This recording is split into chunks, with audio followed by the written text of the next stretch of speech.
conexão de hoje está na Fundação Pro Memória de São Caetano do Sul, com Sônia Xavier, a presidente da Fundação. Olá, dona Sônia, seja bem-vinda ao nosso programa. Olá, Nádia, é um prazer estar aqui na Fundação, podendo falar um pouquinho sobre o trabalho que a gente desenvolve. E como a Fundação está comemorando 20 anos de existência, não é isso? Então, eu gostaria de saber quais os objetivos da Fundação Pro Memória. Agora, no dia 12 de junho, Dia dos Namorados, foi o dia em que a gente comemorou 20 anos de criação da Fundação Pro Memória. Nós festejamos isso com a criação de um selo, com uma remodelação do nosso site e com um ciclo de palestras, inclusive em parceria com vocês, com a universidade.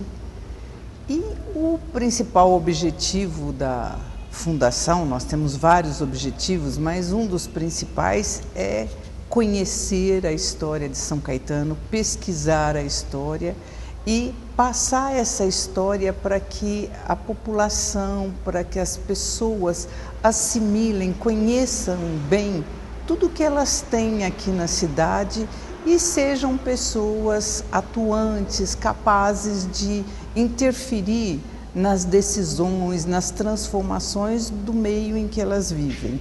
Então, o nosso objetivo é revirar o passado, remexer o passado e utilizar informações importantes do passado para que a gente tenha uma melhor qualidade de vida hoje usando essas experiências. Então é o passado como uma ponte para fortalecimento do presente e para projetos futuros. E quais são os serviços oferecidos aqui pela Fundação? A Fundação tem uma história que começa com o Museu Municipal. Nós completamos 20 anos e o museu já tem 50 anos. Então a história aqui da cidade começa com um casarão antigo, o Palacete Denardi, no bairro da Fundação, onde a história é contada, é mostrada, é divulgada para as escolas infantis, recebe visitas, tudo através de objetos, através do patrimônio material. Depois de criada a Fundação, este acervo que foi sendo ao longo do tempo recolhido pelo museu, foi vindo para a Fundação Pro Memória e aqui nós definimos os campos de trabalho. Foi criado um centro de documentação e uma pinacoteca. Esse centro de documentação, ele disponibiliza para a população material iconográfico, fotos de diferentes locais de São Caetano, de pessoas, de indústrias, enfim, toda a parte documental feita através de fotos, de documentos, material audiovisual, desde filmes em 35 milímetros e mapas, enfim, uma variedade de documentos nós temos aqui no nosso centro de documentação, disponibilizamos para estudantes, para o munícipe, para que a pesquisa seja feita aqui e também no site da Fundação.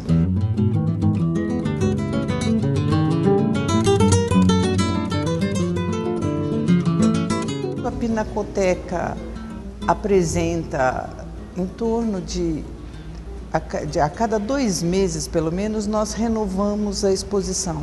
Trazemos um artista, fazemos todo o trabalho pedagógico em cima da exposição que é apresentada. Os artistas são locais aqui da região ou não, vêm de fora? A história da Pinacoteca, ela começa com... Ela recebe o fruto, vamos dizer, dos primeiros salões de arte contemporânea. Então, são artistas que hoje são artistas de renome no país.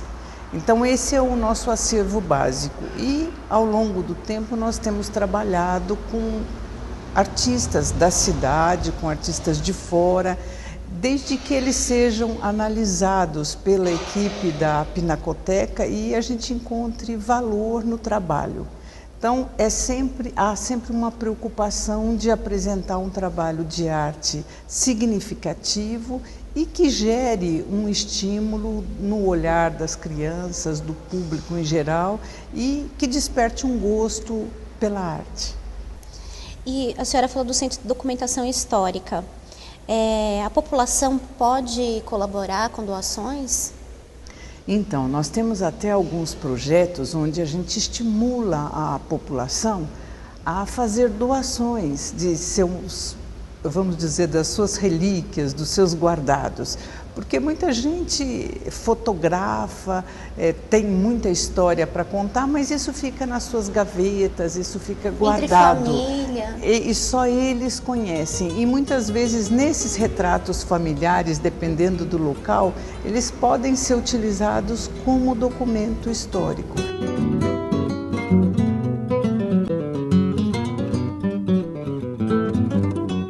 Nós estimulamos muito a população que traga seus documentos, suas fotografias, que doem esse material para a Fundação, porque isso é pesquisado e se tornam, às vezes, informações importantes, porque nós temos uma revista, a revista Raízes, onde a gente tem um setor chamado Memória Fotográfica, e ali a gente divulga essas informações com toda a sua história. É importante a gente lembrar que com o desenvolvimento, com o crescimento das cidades, com a especulação imobiliária, há uma grande transformação do cenário urbano. As cidades mudam muito. Então, as pessoas, de um tempo para outro, elas quase não reconhecem mais o lugar onde vivem. Então, essas informações, essas fotos, eu acho que elas trazem recordações, alegram as, perder, não é? Exato, alegram as pessoas e principalmente os mais velhos. Aquilo às vezes é fonte de alegria para eles. Uma recordação, um lado emocional, né? Fica ali guardado naqueles registros fotográficos, né? Sem dúvida. Inclusive agora a gente tem um projeto de postais de São Caetano. Serão produzidos, isso é para o aniversário da cidade, 20 postais.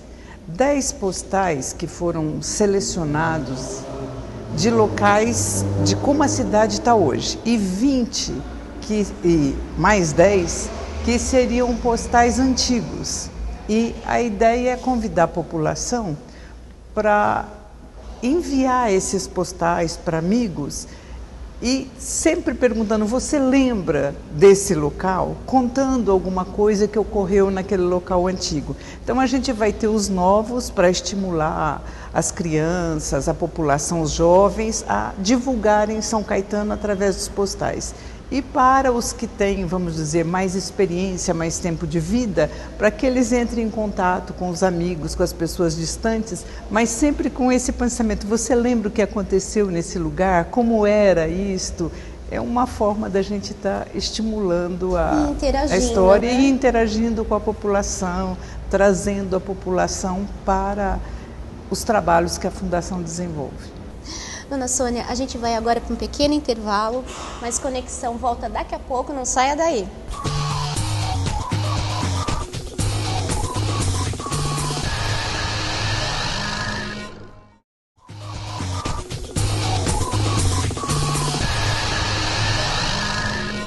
O programa Conexão está de volta com a presidente da Fundação Pró-Memória de São Caetano, Sônia Xavier. Dona Sônia, como que é feito o trabalho de preservação do patrimônio cultural? Olha, a preservação é um trabalho amplo, desbravador, vamos dizer, e que envolve não só os técnicos, os funcionários aqui da Fundação, como a gente faz sempre uma chamada para o jornal, para os memorialistas, porque o primeiro passo para a preservação é o inventário. Então, primeiro nós temos que descobrir na população o que eles elegem como patrimônio, o que é importante para a população para que seja preservado. Este trabalho a gente já vem fazendo há alguns anos e depois de se descobrir alguns pontos onde a gente percebia uma afetividade grande da população com os locais, aí decidimos colocar placas sinalizando e explicando esses bens culturais. Então, nós conseguimos sinalizar mais de 50 que a gente consideraria patrimônios aqui do município. E cada um desses recebeu uma placa de azulejo com os dizeres bem cultural de interesse histórico para São Caetano. E para estimular a população a participar e conhecer bem isso, além de folder, além de publicação na revista, nós fizemos caminhadas.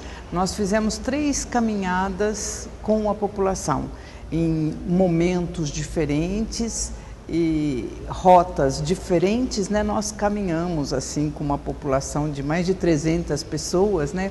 Parando em cada bem cultural, discutindo aquele bem, documentando. E esta foi a forma que as pessoas foram interagindo com a gente, felizes. Só que faltava, vamos dizer, uma coisa muito importante, que é a possibilidade de um tombamento, porque São Caetano ainda não tem uma legislação de tombamento. Então, hoje os bens são sinalizados, são conhecidos, mas ainda não tem tombamento.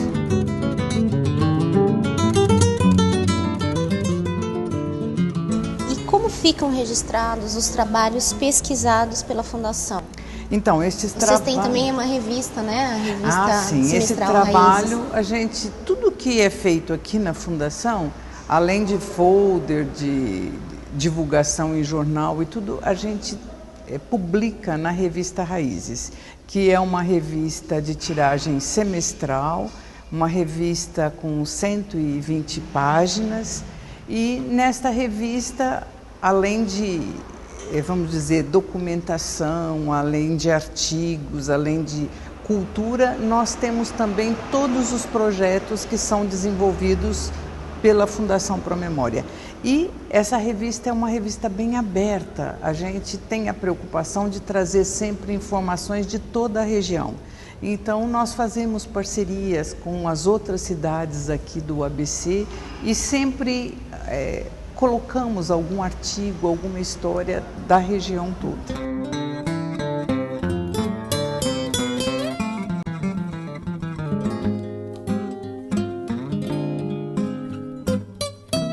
O trabalho da Fundação é só sobre a história de São Caetano, ou ela vai abranger outras esferas, a região como um todo?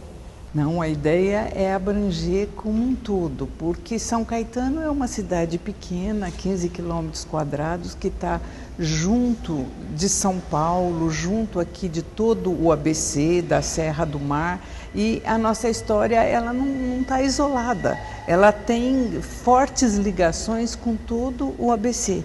Então, para a gente contar a história de São Caetano, a gente tem que estar mesmo junto, contando com toda a região. Não tem como tirar São Bernardo, São André, não dá para você não, só um pedacinho. Para você contar a história, você tem que relacionar. Por exemplo, se você fala da Estrada de Ferro, a Estrada de Ferro veio abastecer, veio trazer trabalho, veio trazer desenvolvimento para toda a região.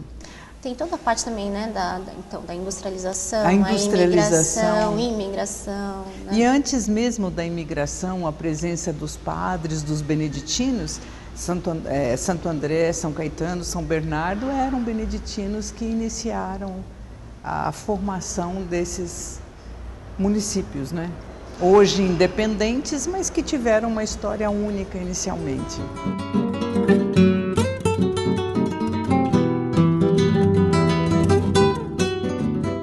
O Espaço Chico Mendes está voltado principalmente para exposições de história, sempre abrangendo temas ligados a, vamos dizer, a educação. Nós já apresentamos lá exposições falando das mestras aqui de São Caetano, falando, por exemplo, sobre o futebol em São Caetano. Que também tem uma história. Que tem uma história interessante.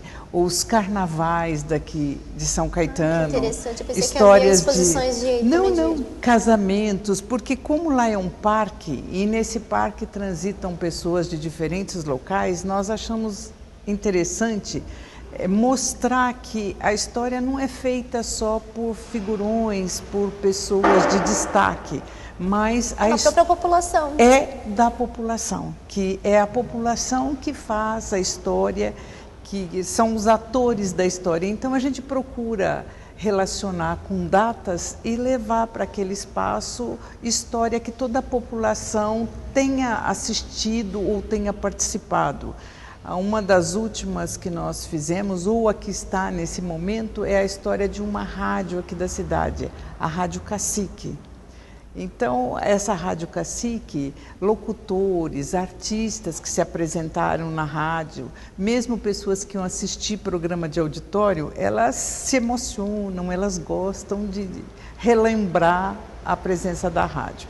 Depois vamos entrar com as de cartões postais. Então, lá, quase que mensalmente, a gente faz uma troca de exposições exatamente com o objetivo de atrair o visitante do parque para esse olhar preocupado, ou pelo menos não preocupado, interessado em descobrir um pouco da história do local onde ele vive. E para finalizar, que a gente já está terminando, nosso tempo está acabando, qual é a programação da Fundação aí para o resto do ano? Olha, nós temos vários projetos. Um projeto que eu considero bastante importante é uma parceria que nós fizemos com a educação, que se chama Vamos Contar Nossa História. Então, é uma orientação para professores sobre patrimônio e para que essa ideia do que é patrimônio, o que caracteriza e individualiza as pessoas e faz com que elas se sintam pertencentes a um lugar, nós pretendemos que essa preocupação já nasça com os pequenos, com as crianças. Então, esse é um dos projetos que a gente está iniciando agora, se chama Vamos Contar Nossa História. Esses alunos vão ser estimulados para organizarem exposições nas suas escolas e, num segundo momento, os técnicos daqui vão analisar todo esse material e montar uma exposição feita pelas escolas no museu da cidade. Além desse projeto, tem um que está sendo desenvolvido, se chama Cidadão da História. E Cidadão da História são os moradores antigos de cada bairro que são homenageados pela Fundação e eles contam a sua história, eles são fotografados e passam a fazer parte de um documento chamado Álbum de Família. E esse álbum é composto, a gente oferece essas fotos para o munícipe e também vem para o nosso centro de documentação com um acervo com a histórias famílias. E isso fica registrado para sempre, para as próximas gerações dessas famílias. E além disso, a gente pretende novos ciclos de palestra, tanto em parceria com vocês, como com outras universidades, congressos, e a programação vai ser grande. Eu quero agradecer a participação da senhora no nosso programa. Eu é que agradeço a oportunidade e a Fundação, para crescer, ela precisa de vocês, precisa da universidade, precisa dos alunos, precisa de toda a população. Eu agradeço essa oportunidade, agradeço também pelo ciclo de palestras, que foi bem enriquecedor, e espero que a gente desenvolva mais trabalhos. Mais anos aí. Parabéns pelos 20 anos de comemoração da Fundação. Muito obrigada. Conexão fica por aqui, mas você sabe, participe, mande sugestões ou críticas para nadianicolau@uniabc.br. A gente se vê no próximo programa. Um beijo, até lá!